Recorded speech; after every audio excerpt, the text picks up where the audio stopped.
Welcome to the Financial Planners South Africa podcast, a show dedicated to driving the positive evolution of financial advice, specifically in South Africa. To join a global community of financial advisors, sharing and learning with one another to drive the positive evolution of financial advice, head to xyadvisor.com.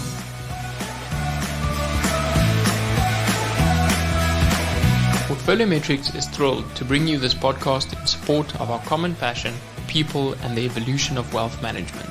Our global business links precision investment management to expert financial advice through partnerships and technology. Portfolio Metrics is an authorized financial services provider. AssetMap is a proud sponsor of this podcast. Are you looking for the next big thing in advisor technology? AssetMap is used by thousands of financial advisors to help create more meaningful conversations with clients. See for yourself how AssetMap is leading the next phase of financial advice delivery. Learn more at asset-map.com/Louis for a special listeners discount. This episode is proudly brought to you by Alan Gray. They say it's important to live for today. Although that might be true, we can't forget to plan for tomorrow. There's a lot of it left, after all. Alan Gray is an authorized financial services provider. Visit www.alangray.co.za to learn how we build long-term wealth for clients.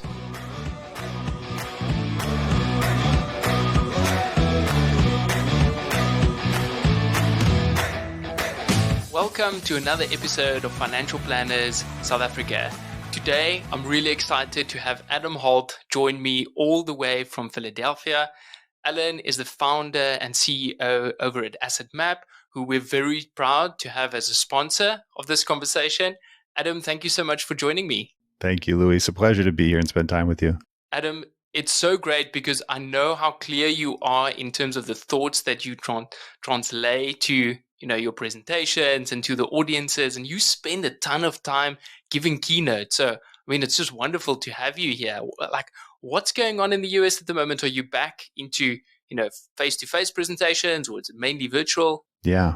Well, as you know, I tell that everybody, I'm a recovering financial planner, right? I spent 24 years as a financial advisor in the States, and I love the business. And really, I think we're all educators, right? If you have the desire to educate, help people, and lift people, then you're an educator, a teacher. And so that's all the keynotes have been. It's just a mass spreading of a gospel, if you will, of how we can be better for our customers.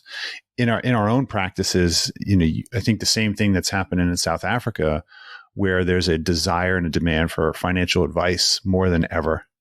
And given the fact that we all have just such little attention span left to focus in many cases on ourselves and how we can lift ourselves, let alone lift others. I think my big mission has been recognizing, how do you communicate quickly in a way that serves people and gets them empowered so that they can actually make better decisions. Now, around financial planning and financial advice and around insurance and investments, that tends to be around that one critical point that we all have had as financial advisors, which is the fact finding, right? The collection of data and the digging through the financial closet, right? Can we be intimate and non-judgmental and remove intimidation? And that's what we've been doing at AssetMap, at least, is trying to help people get to a place where, okay, I'm ready to address a problem, and I now understand the problem because you've educated me. And of course, as a result, what happens when people understand problems? They solve them. And of course, on the revenue side, we tend to have success around that, right? Because we wind up placing more business as a result and serving people more intentionally. So that's really been, I think, my focus the past bunch of years. I don't think it's anything different anywhere around the world, right? Yeah, you waste no time, hey? Jumping right in there. Why? Why waste time? I have no attention span. Everybody's, thinking about doing their emails right now, and I want to make sure they pay attention. Is that how we got to have AssetMap? And so for those that don't know, AssetMap really creates a visual picture of your client's financial life. And you get to take them through a journey of financial planning, where most software out there is really just so far removed from engaging the clients. So Adam, before we jump into, the software piece and how you got to building that, rewind us to, kind of finishing up high school and having to think of a career path. What was the Adam thinking at that point, and what happened? What, you want to go back to high school? Yeah, okay. I want to know. Okay. I was a scrawny kid. No, I don't think I'm scrawny, but what in high school? Gosh, I always wanted to be an architect, Louis. I love art and pencil drawing and sculpture and furniture building. That's what I got into as an adult, was building furniture. So when I went to college, I was a rower in a crew team. I wanted to row at the highest division in our country. So I went to a college where I could row, and I did that for a couple of years and just got burned out from it. And I decided to pursue two majors and a minor because I got to keep busy, right? So I'm one of those people that just does more work than they need to. And I pursued environmental planning, business, and also satellite imagery, remote sensing. I don't know why I got into this, but it seemed to make sense. And when I when I got out of college, I mean, who's hiring that kind of person? It turns out I wound up working for the USDA. That's the United States Department of Agriculture Forest Service. Get this. Global Change Research Program. It's the largest funded research project in the United States around climate change. I figured, okay, they need to use satellites. They need to use computers. I'll work for them. And I worked for them for 2 years. And I realized one thing, Louis, you want to know what it was? I love people. I don't love computers. Okay. But as a result, I went to a job fair and I said, maybe I'll try my hand at finances. I applied to jobs all around the world. I got offered a job in Goldman Sachs in Frankfurt, Germany. And my mother said to me, maybe you should see if you like finance before you move across the world. And so I went to this job fair, as I told you, and I got introduced to a financial services firm who was hiring. I really loved the idea of helping people, educate them. And I took a job with them and barely got through the interview process. Turns out they were looking for life insurance agents. I didn't realize that. So I started in the life insurance industry, like many of us, right? Which does a great job of hiring us, out of school. We don't know anything. We want to create a career. It's not an easy business, as we all know. I remember the organization that I joined was incredibly well respected. So I felt really strong about that. And the leader of the organization, who was, one of the most well-known people in the States, I'll leave out names because you could always do the research if you're really interested. But he said, if you're not thinking about quitting every single day, you're not working hard enough. I was like, wow, that's okay. That could be motivating. Of course, I had to experience that. We've all experienced this, right, Louis? Look, what am I doing in this job? What am I glutton for punishment, right? But I stuck it out. And I remember there was a seminal moment, which I shared with you briefly, that I think has a lot of merit. We've all gone through this. There was a moment when I was done. I was about a year and a half in. I think I made 11,000 US the first year. I was living at home. I didn't have, two nickels to rub together. I was paying my mother rent, and I was like, I'm done with this. I got to get a regular job. So this is now your second career change into a third yes, job. Right, at 24, right, my third career. 25, I would have been 25, 26. And this is not too long of a story, but I think everybody can relate to it. I said, okay, I have to make last ditch effort. I went to lunch. I asked someone to lunch, a family friend. I had no natural market. I'm not somebody who has a significant amount of contacts, even at that age. We moved from New York to Philadelphia, so we didn't have family or friends. And I have a single mom who was quite busy, and she was taking care of two parents until she had to restart herself. So she didn't have a connection or a network so much either.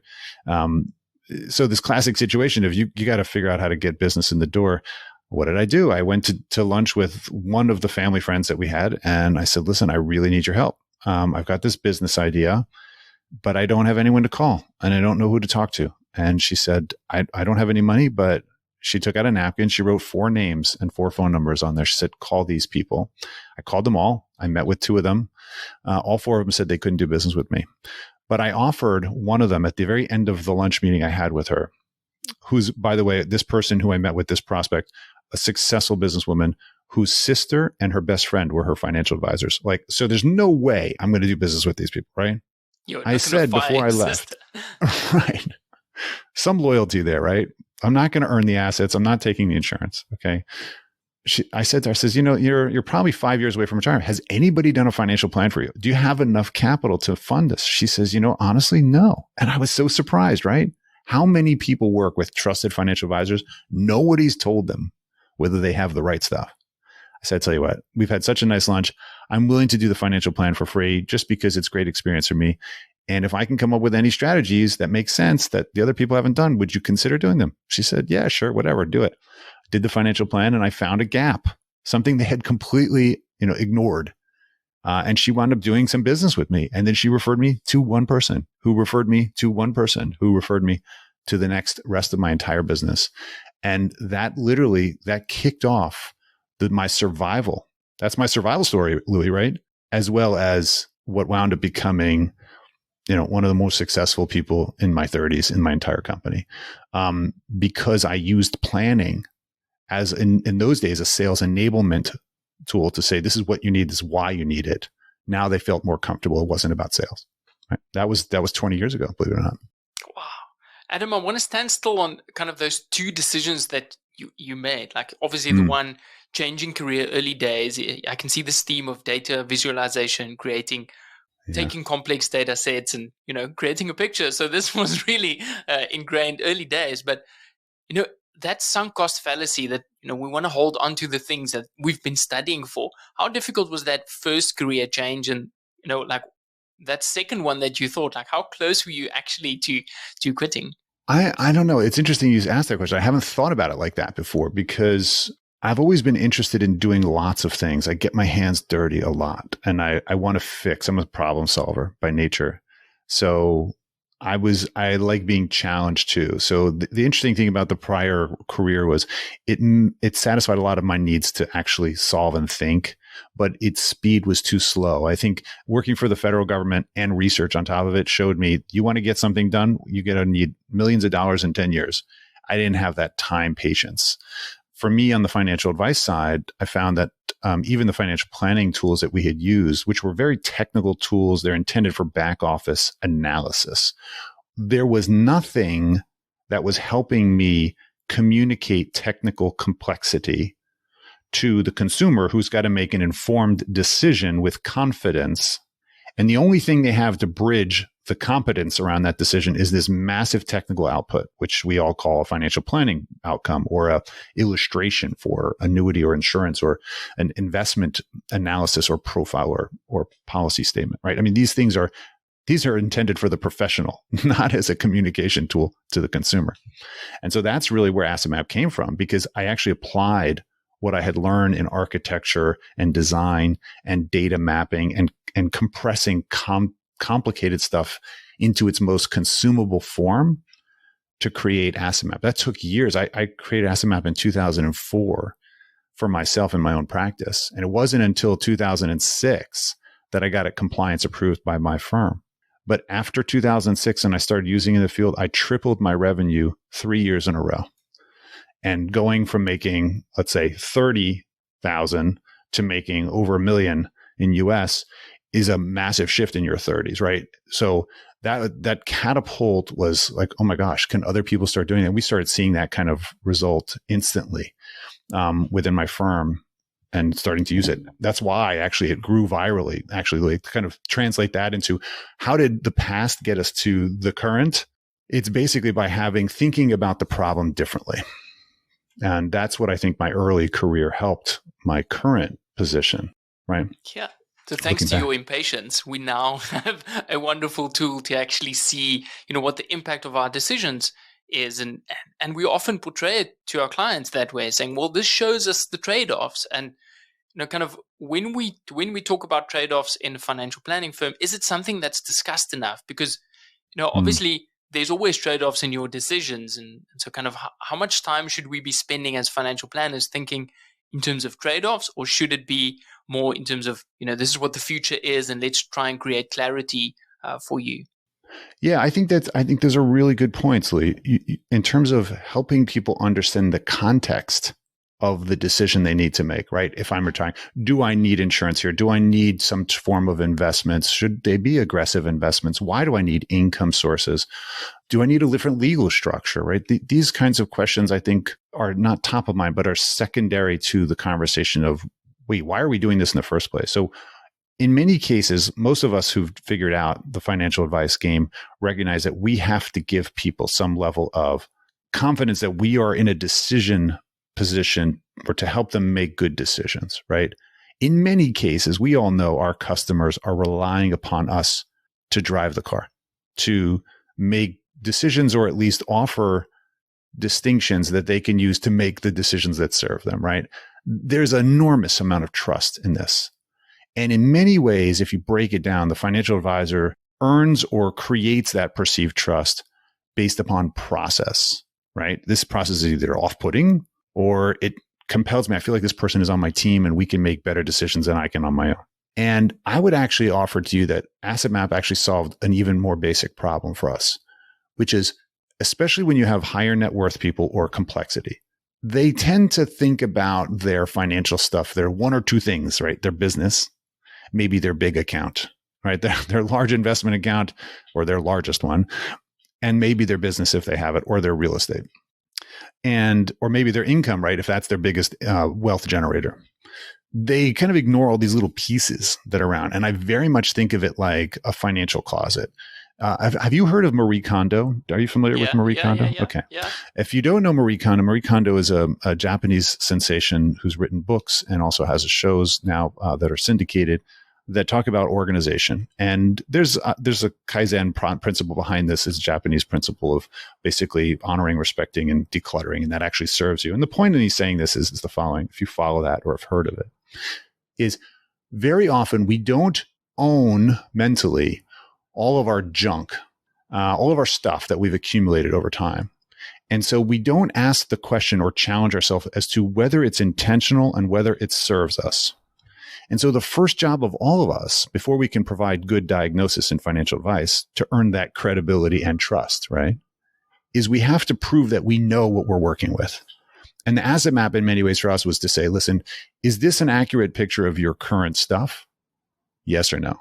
Do I know everything? Because you know that there's clients that don't always tell us everything, right? Because they don't think we need to know. They didn't think that it was relevant. So they decide to leave it out. So if it's not an accurate picture, then we need to help people get to the place of, yes, no, you're missing this. Oh, you know what? My Nana set up some money over. It's in this bank here. Oh, really? I didn't know. What is the purpose of that? How does it serve us? Why is it there?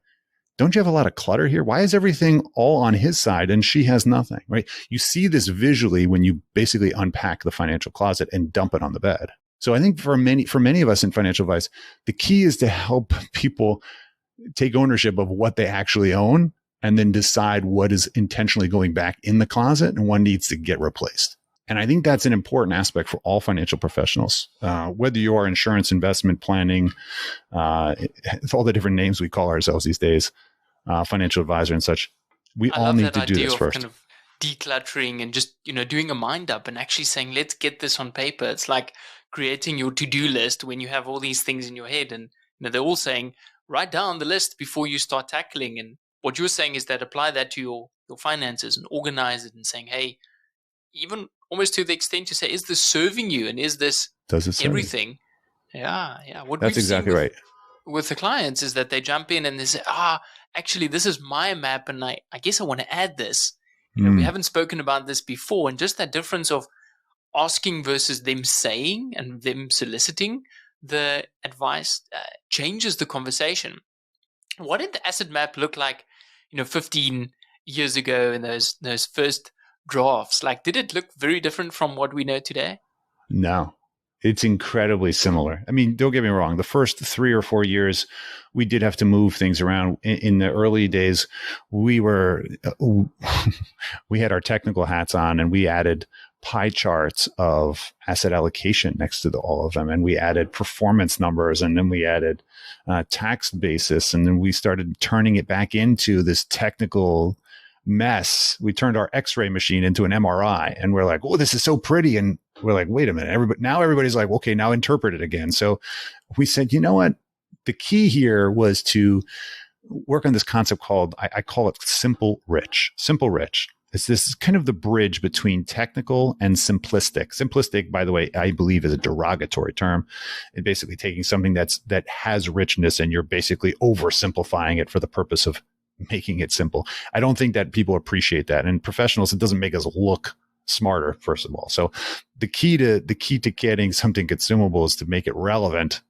So it is difficult, Louis. I have to tell you, it is really difficult to take something that's 20 pages or typically in a balance sheet spread, format, right? A bunch of columns, and turn it into something that a human can comprehend quickly and understand and get deeper, ask a second question and get that answer from the same presentation. Oh, wait, what's this? Oh, and answer that same question from the same presentation. That is very technically difficult.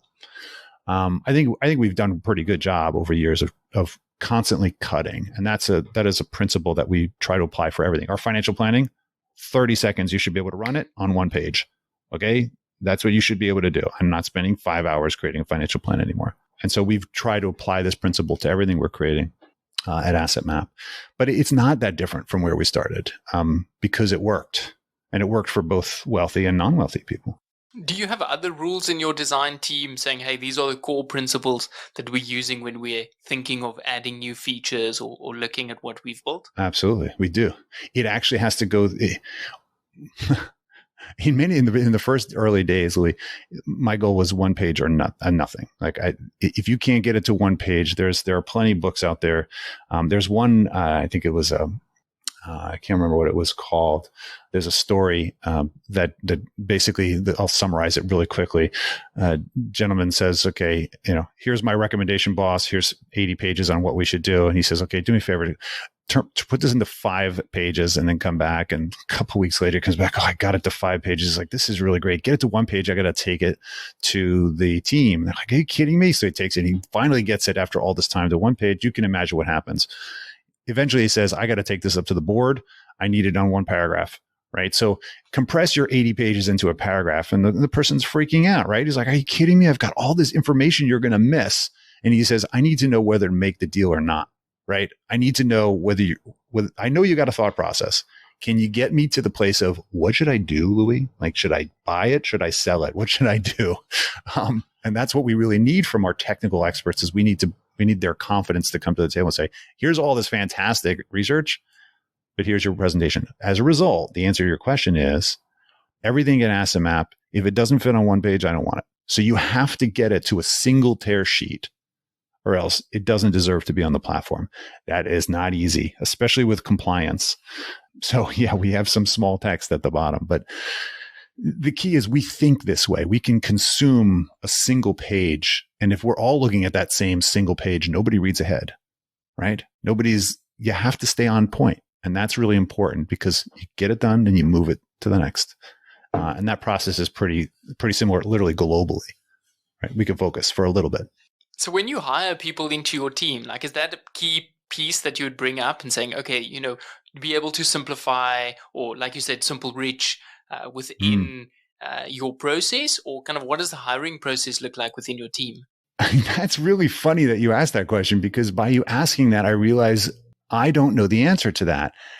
We tend to, the people that have joined AssetMap, there is a very specific requirement we have at AssetMap, and that is you have to communicate and you have to be a good person, right? We try to figure that out. Are you someone that we're going to want to run this team with, right? Because if you're not good in the if you've got a bad attitude, like it's not going to last very long anyway. So we really go after that, and we try to bring in people from completely different environments. We know from at least my prior experience that bringing in an architect into financial planning was not the best hire from a probability standpoint, right? I'm not aggressive.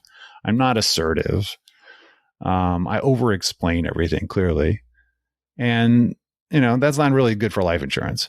But that being said, it took me to literally revolutionize that company, because that entire company in the United States, 5,000 advisors, AssetMap is the #1 used tool and the highest performing tool in the entire company. They adopted my process because they saw what I was able to do for myself. Despite having tried to teach me a different process when I start there, we were able to actually literally revolutionize this global company. Innovation happens when you start answering or challenging problems in different ways than people have always thought about it. And that's what I think we're looking for here too, is we want to bring in people that are going to not think the way that we think, but they're also going to be great people because we still want to be on the team with them, right? That's really that's critical. I love that, because the communication is actually what AssetMap facilitates, communication between the advisor and the end client. That's true. That is all it's about. Do you know that actually one of the funny things where I think we've tried to be different is we're not trying to create a better financial plan. We're not saying that any math spreadsheet cash flow burn down insurance strategy is better than another. We don't know that. And they're going to be different 4 or 5 years from now than they are today. They're going to be distributed differently. They're going to be priced differently, just because that's the nature of everything. What is going to be the common scenario for all of us in financial advice? We will all have to prove that we know the client. And I say prove, by the way, not just fact find. We actually have to be able to attest to it when, God forbid, something comes back on us legally. Did you do the process, right? Did you find the facts? Can you back it up? Can you support it, right? This compliance component of prove that you know your client. So we all have to do that no matter what, whatever the products look like in the future and how we're paid, by the way. And as a result, the key is to elevate the advisor's experience as opposed to the technical experience. Yeah, I love that. And we're already seeing that through our colleagues in Australia. It's all about the case notes. Is there an additional note on the file when the compliance department comes in? And like you're saying, it's about the experience for the advisor, and then subsequently, the client gets a massive benefit as well.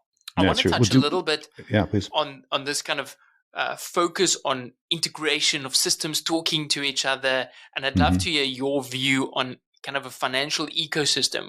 Where is the place for these more technical tools, these Monte Carlo simulations, the pie charts that you were talking about? Where does that sit, and how, does it need to speak to our other tools? Is that even important? I have a lot of challenge with this topic. I've spoken a lot about it globally now. And I have I think in general, in this voice, I have the unique experience of being both a financial advisor, living it in the field, running a firm, growing a firm, selling a firm, and then running a fintech that actually serves those advisors. And it is certainly table stakes that you have the capacity for these tools to talk to each other. In other words, they have to be built on a framework, what we call an API, RESTful API, which basically just means there is a glossary or a lookup directory between systems. They could connect to each other. Like they're Legos, right? They're all built on a Lego concept. You can keep building onto it. That's critical today. However, I have not seen a real idealistic, truly integrated financial tech. Everything talks to each other perfectly. There's no redundancy. There's no double entry. I haven't seen it yet. And it's hilarious that we've been talking about it for so long and nobody really has pulled it off. And do you know why they've never pulled it off? Because it's incredibly complicated and expensive. And the funny thing is that the systems that have gotten close enough to actually fully integrating with each other, the advisors don't use it. They don't use it. So it seems idealistic that we would have all these tools talking to each other and it would be perfect, right? But then the advisors don't care in the field. We find in general. Now, there are certainly some of you that are listening. They're like, no. That's what I want. And that's what I need. And that would be great. The problem is that these larger companies and vendors like ours, even ours, we just don't have the capacity to handle all of the connections that need to happen. So we're all getting away with, let's say, 20% of the capacity to connect because we know at least everybody will use it. It's an 80-20 rule, right? You can't invest for the 4 or 5% of the population that are going to actually use it. You know what a great example of that is, Louis? So aggregation has been a really big topic in the United States, which basically means the customer can aggregate all of their accounts all over the place onto one portal or one dashboard. It requires, as you can imagine, the client puts in all their passwords, and it either goes out to the custodians and the different companies, and it pulls in that information. Now, in South Africa, you have a fantastic system where it is centralized for most of asset management, right? In the States, we don't have that. So you can imagine how complicated this can be. 10, 15 different logins for different companies to pull the information is. In the largest company that provides this service, fantastic product, 20% of the advisors that buy that product for the purposes of using it actually execute it. Okay, well, that's pretty sad. So 20% actually, it's like buying the weight system. 20% are actually using it. Okay, set it up in the first year. By year 2, only 20% of that 20% is using it. So 4% of the original population is actually still going to the gym, proverbially. But we have to build that. So my point in saying this is different. Data aggregation has been data aggravation for the field force. And the reality is that most of us in the sales side, we can get by with a yellow pad and a pen and a calculator. And anything that slows us down, tends not to get high priority. So I know that this is sacrilege in many ways for me to say this as a tech manager, because we have over 1 million people in Asset Map, and we just crossed $1.4 trillion in US in the system. It's a massive amount of information. Shouldn't that data go to somewhere? I think it should go to CRM. It should go to investment management tools. And in many cases, if you're not using us for financial planning. So those three, as Michael Kitces says all the time, right, is one of our bigger thought leaders. Financial planning, CRM, and investment management should be all integrated. And if you can tag on your let's say your profiling tools like what we do, or risk management, those are good integrations that you should seek to do. But don't worry about getting it perfect, because that's idealistic. I love that. It's kind of you build it and you expected that they would come, but only 4% stick around to actually use this. Yeah. And so maybe a better question would be to ask, well, actually, what should we be focusing on when we look at our tech stack as a financial advisor that's, let's say we've been in the industry for 5 or 6 years. What do you see as the piece that's missing, from your users that might already have Asset Map? Like, what are the pieces that they're struggling with? There's a couple things that I think advisors are missing in general. They don't understand it yet. And it's really this question of the data side. So one of the things that I've always thought about it from when you start out early in the practice, you're literally just trying to feed yourself, right? So if you're a hunter or a gatherer, you're going out, you're prospecting, and you don't have a farm yet. You don't have a residual base of income or business or clients coming in. You're a hunter gatherer, right? Over time, when you've figured out how to feed yourself, you start planting seeds, right? And that's really the start of your practice. Eventually, if you have an asset management business or a recurring revenue model, even through insurance, then typically you start getting revenue. But all of a sudden, what happens is all those seeds you've planted, if you were able to stick with the farm, they becoming overwhelming. And now you need to add staff, right? Now you can't pick all the fruit. Half of it's going to rot. It's not getting paid attention. So you bring on staff. Now you bring on another advisor. Now and you grow your firm and you start building out a full farm, and your problems change, right, Louis? The problems that you had at this moment in time are not the problems you had when you started. And guess what? They are not going to be the same problems 5-10 years from now. Why? Because if you continue to have success, what all of a sudden you realize is you've got a bunch of farms that nobody thought about how you planted it. You were just trying to survive, right? You got your soy here and your wheat here, and it's intermixed with the corn, and it's like a mess, and it's totally disorganized. So almost all of us go through this process. We're like, okay, we got to clean the house, put everything back in rows because it's going to be easier to farm now. Maybe we're not going to keep this crop, and I'm using this analogy because hopefully all of us understand it. I'm going to delegate this. We're not taking care of the wheat anymore. We're going to have these juniors handle this, and we're really going to focus on the apples and oranges. Okay, I'm making all this up. Hopefully you can see this in your mind. The point of the story is that eventually we get to the place where we're actually running a business. We're running a farm business. And what we need to know to be more efficient or take it to the next level is we need to understand the data. In the analogy going back to financial advice, one of the things that we realized in our firms, we got to 1,600 clients. These are households. Like, wow, this is fantastic. Okay, celebrate the success. What did we do to get here? All the failures we had to get here as well. What's the next problem? The next problem is, how do I make sure we're giving contextual advice to those people? How do I know actually of those 1,600 households who's underinsured right now, who's driving around without their seatbelts on? Because as their advocate, I should be able to tell them. I should be able to reach out and say, I'm looking out for your financial interests, and I know we're underinsured in this situation, and we need to solve the problem. Call me for 15 minutes. We're solving this problem. And that's what you get out of recognizing if you don't set up the data early, when you arrive down the line, it is a total mess. So what am I telling you to do? When you actually install technology into your platforms, make sure there's a way to get the data out. One of the things that we focused on over the past couple of years is, can we give people data analytics from the very beginning, so that when you set up your farm, you can tell me how many people have wheat, how many people have soy, how many people have soy but no wheat, how many people need soy but don't have wheat, et cetera, et cetera. So I think this is the real key. When you want to sell your practice, eventually, you're going to need to know this, because that's going to be the true value of the opportunity too. So I think that's the missing piece, is we haven't been trained in our business to understand big data around our own practices. So we don't set that up front, right? And that's where I think we're missing it. And so you're going to see a lot of this innovation, I think, in the near future. It's one of the things we're focusing on heavily now. I love this theme of kind of visualizing data. And, we know with like you mentioned, big data and data analytics, how that's such a massively growing field where people specialize in data analytics, yet we see very little medium or smaller sized financial planning firms use the tools or even have access to the tools for the data in their business to tell a story, to say, like you mentioned, these crops, like where are they planted? What are we thinking about the weather? We're talking about weather predictions instead of thinking about how our farms are laid out.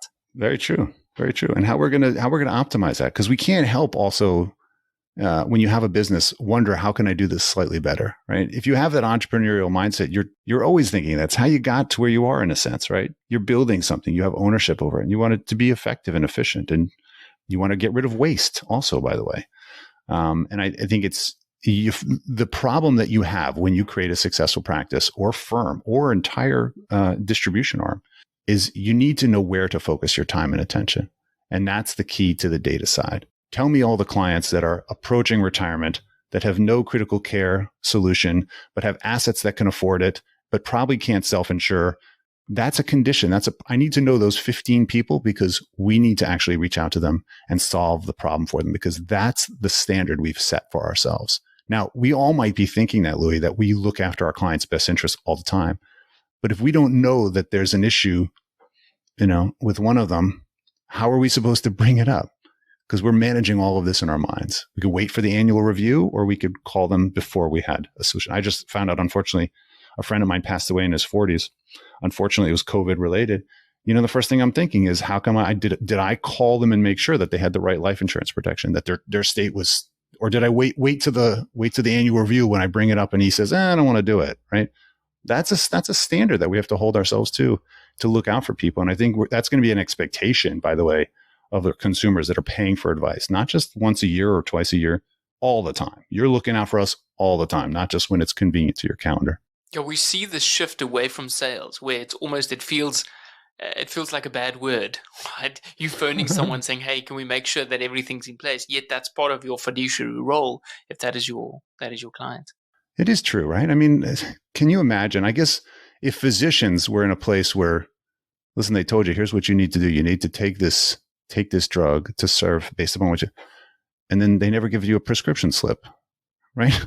They expect you're going to go to the pharmacy and tell them something complicated. No, tell me which drug to buy and how much to take and how often to take, and give me the instructions. I'm hiring you not just to diagnose the problem, but I need you to solve the problem.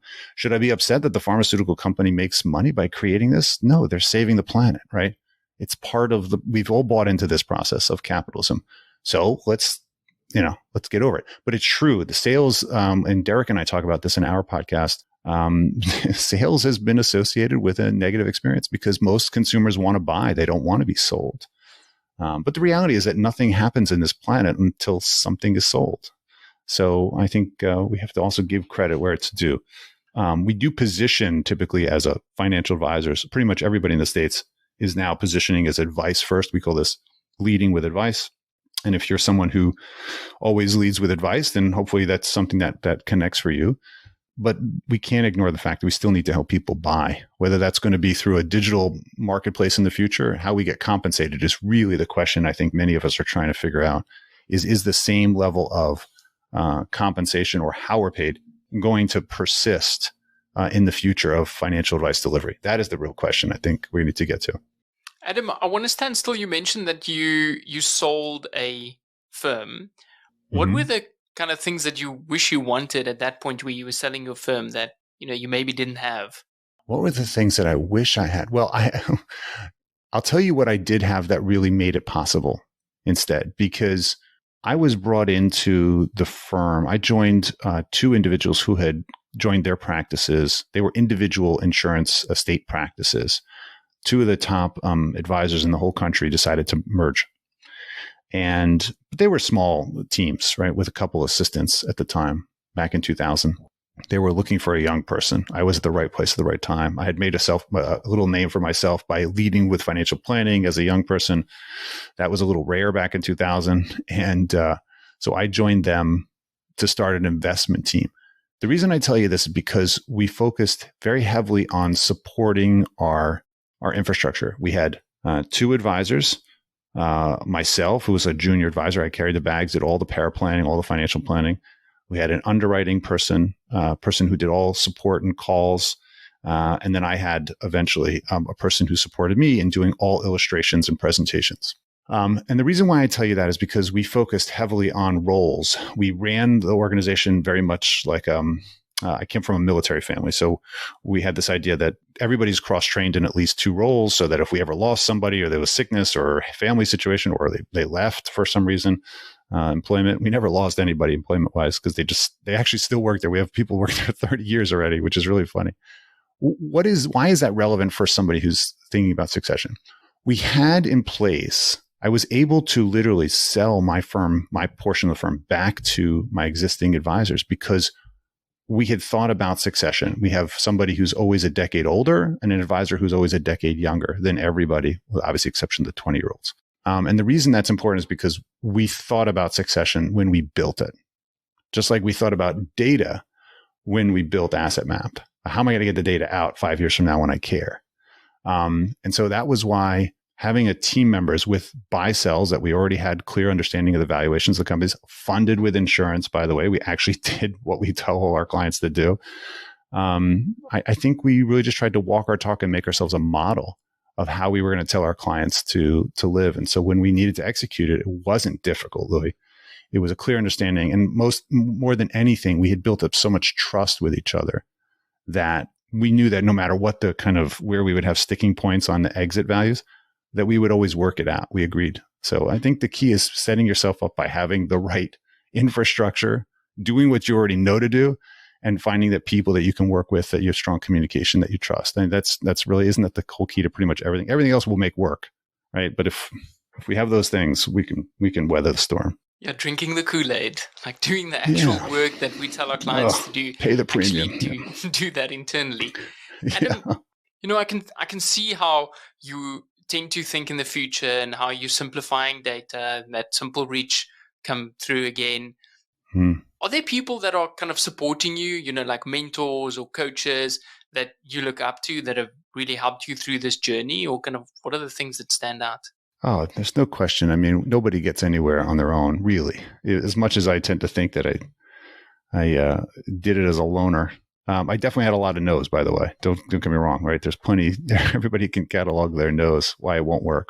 But yeah, I had well, beside my mother, who was a fantastic champion of me, even still to this day. Thank you, Mom. She actually introduced us to coaching very early on. By the time I was 16 or 17, I had basically gone through all of the Tony Robbins events on, in person. So that was a life coaching experience that I got really early on. Learned communication style, learned how to understand people and forgive, and also move on. And a lot of things that we probably learn more often in our 40s and actually seek advice around. So I got that early. So thank you. And then my two mentors were really critical. Andy and Andy, they were the people I called them basically my surrogate fathers. They trained me in this business, and they lifted me. They catapulted my career 10 years. There's no question. They also invested in me when I said I wanted to do Asset Map, and I was scared to actually take other people's money. They said, we're behind you. So they were huge supporters of me even today. And probably the most influential person, for me, has been my right-hand man, Thomas. And Thomas is, I'm leaving out last names because to protect the innocent. But the bottom line is he's been we kind of joke, he's been my complement in running these business. He's a fantastic executor and communicator, and he always holds me to account. Even just this morning, Louis, he was asking and challenged my thinking on why I'm doing certain things and forced me to get out of my comfort zone. So I have people around me that have been supportive. I've been very blessed in that area. But I think it's critical. I've pretty much had a coach on staff or on retainer at some level. And I think that's a great testament to athletes, right? They always have a coach. Even the number one person in the field has a coach. Why? Because they don't see everything. They can't see everything. And they need that feedback. They need a mirror.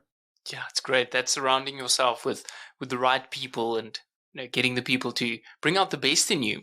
I want to talk a little bit about how you got into South Africa and kind of how that process works. And maybe for a lot of the people listening, they would know the local team, but they probably don't know the backstory. Can you share with us like how that worked? I don't know if they want us to tell the backstory, but You know what? Actually, it is actually a great story looking backwards.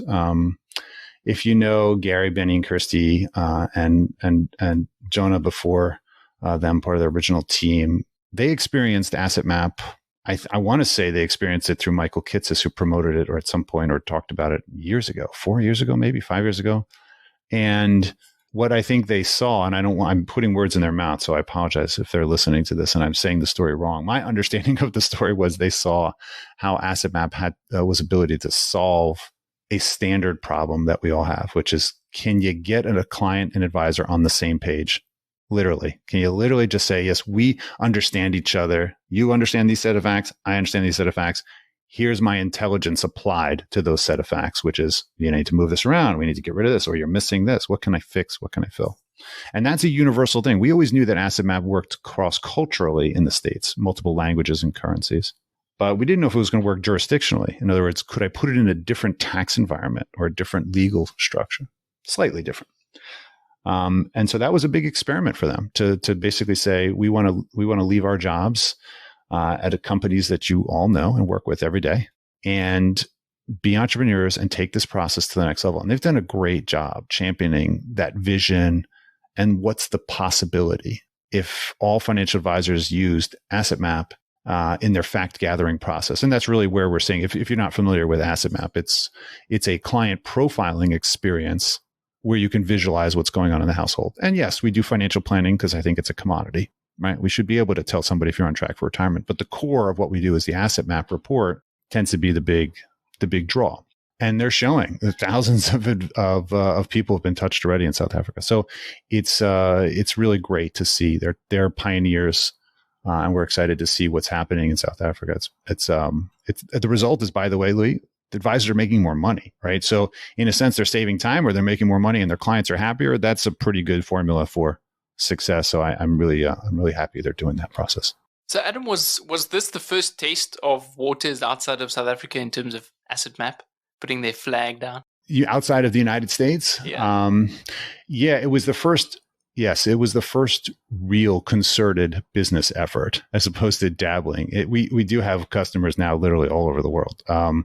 But I would say South Africa is definitely was the starting point of it outside of the States. And it's exciting to see how far you guys have taken, how that's affected your practice and your world, which is really fun. So thanks for having the opportunity to contribute to your experience and earn a place on that team.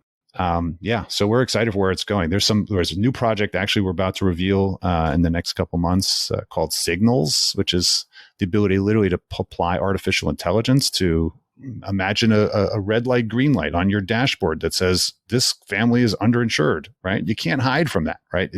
There's a problem. If we, God forbid, have a loss of something, you don't have the money to cover it, which means you better bring up that conversation. So we wanted to get to a place where every advisor, experienced or new, veteran or rookie, is going to be able to say, I can do a fact find, and the system will tell me, you know what, this is something you should talk about, right? Mathematically, I'm worried about it. Double check, please. Double check what that looks like. Yeah, because you have the data, but you don't necessarily want the system or the robot to do the conversation. That's where the human piece comes in. That's right. Right. I want to know there's a problem with reactor number 4. Someone go down and check it out. Right. It may be a false positive, right, Louis? There's some information that we don't have, or the client doesn't care. By the way, that could be something else. But we need to be able to tell. Just like you walk through the metal detector in the airport, right? And the light goes off, and they're like, okay, you got keys in your pocket, right? It could be benign. It could be something, or it could be something really serious. We want to stop you and check, right? But we can't let our clients go through life walking around thinking they're fine when they're not. We need to be the champions of bringing that up to them, right? I think that's what true financial advocacy is. And if you're going to charge a fee for advice, I think you also have to check in on the store every once in a while when the client's not asking. And that means the system has to help you do that, right? It has to tell you, listen, these are red lights, these are yellow lights, go check it out, or prioritize this, don't prioritize that, but make sure you do something, don't do nothing, right? Yeah, it's like Brett Davidson, who's a practice management consultant, always says clients just want to know that they're okay. And give the data to back it up. Show them that they're going to be okay. And if they're not going to be okay, at least help them to get to a point where they're in a better position. Agreed. I totally agree. That is what they want to know. Adam, what's the what's the kind of 10, 15-year vision for asset map? Once everyone already has an asset map on their fridge, like what happens after that? Well, when everyone has an asset map, then that's a good question. I have a funny vision that is to put asset map on every refrigerator on the planet. What does that mean? Well, you and I you have children now, and when your child starts drawing or creates art or what we call art, it's going to mean something to you, and it's going to be placed likely on your refrigerator or near your kitchen or a place where you live. In the States, one of the common visions is your refrigerator basically has magnets and pictures of your family and the phone number for the doctor and the things that you need to find. Everybody knows where it is because it's living in the place where you look all the time. But finances gets ignored all the time. And I'm not to say that we need to put our finances on display. What we need to do is we need to recognize and own our own financial inventory, right? That which we consume. Because that serves us and it helps educate us. And it shows even to maybe our children that these are important things to recognize because there's just abysmal education financially, right? In our entire planet. We just don't take the time to educate. And so if it lives on the fridge, then the analogy for me is that it has importance as much as some of these other things. And it's also consumable, AKA it's on the fridge. Now, what does that mean, actually? It means that we think that financial advisors will start to use asset map as the proverbial x-ray for all financial wellness. So when you go into a hospital, right, you have something wrong with you, the x-ray is an easy diagnostic tool. Everybody can see the results. Here's where the broken bone is, or here's where the dark spot is, or I don't see anything wrong. This is not a broken bone. Some things require an MRI, right? Really deep problems. I call that financial planning tools. Some problems just require physical therapy. Okay, go do some stretching. Okay, we could just solve that problem. Something's in between. The reason I say it to you that way is because I think asset map is going to become a diagnostic standard, just like a balance sheet or an income statement is a standard for let's say, financial advice in the tax world. I think asset map is going to become the professional's diagnostic tool for communicating what's going on in people's lives. That's our goal. But that means that the consumer needs to also have access. And so we're working very diligently on giving consumers the ability to have and own their asset map over the long haul. Because I think one of the bigger challenges is that I've realized in financial tech, Louis, that we've retained ownership of the data and the experience at the advisor level, and we've not empowered the consumer to do anything on their own until that meeting once a year. And that's a failure because we're not helping people get healthier. We're making them more dependent. And I would like to see asset map basically be in the hands of the consumer, where they're literally choosing to share it with the advisors and professionals they work with in reverse. We may still very be, as professionals, the distributor of the technology, because we all know consumers don't make the best choices on their own, but they have to get it and they have to own it and they have to learn to adopt it and take over it. And I think that's the key to the future. And that's why I think we can do it on everyone's fridge. Adam, that's a wonderful vision, and congratulations with the progress that you've already made. The 1.5 trillion of assets that's being displayed in these maps on people's fridges, showing the progress towards their dreams. I mean, it might sound cliche, but these are the things that we help people to plan as a financial planner. Getting to do that, it really has changed the way we do business for the better. And I look forward to seeing what you and your team get to create and the team in South Africa to distribute. And I wish you very well with the rest of that journey. Thank you, Louis. And thank you for everything you're doing in the industry. Thanks for your leadership and for, and making the effort. It's not easy. So we do appreciate everything that you're doing for everybody else. Thanks, Adam. Chat soon. All right, Louis. Have a good one. Cheers.